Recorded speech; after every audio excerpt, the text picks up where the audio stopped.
23. À la douche. Qu'il est agréable de prendre une douche, le matin avant de débuter une nouvelle journée.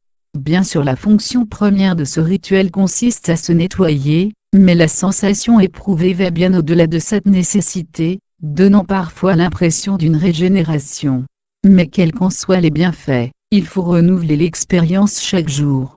Se consacrant régulièrement à cet usage, celui-ci devient une habitude que l'on accomplit machinalement. Plus étonnant, en négligeant quelquefois ce rituel, on peut s'habituer à ne plus vouloir se doucher. Et lorsque l'on sacrifie de nouveau à cette pratique, cela semble d'abord une contrainte avant de ressentir ce bien-être connu. Alors une question s'impose, comment avait-on pu mettre ce geste quotidien ? Qu'importe la réponse, on peut s'en tenir au fait qu'un élément perturbateur est venu le contrarier, à causer cette rupture, que rien n'est jamais acquis, qu'il faut compter avec la volonté.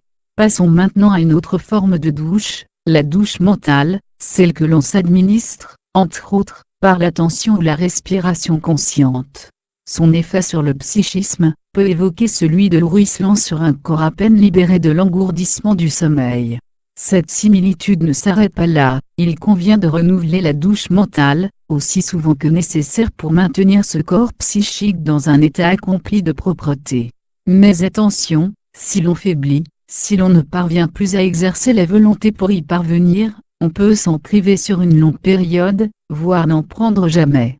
Or, ici, pas de signe perceptible, qui importunerait la communauté, on peut accumuler à loisir des couches successives de pensées parasites.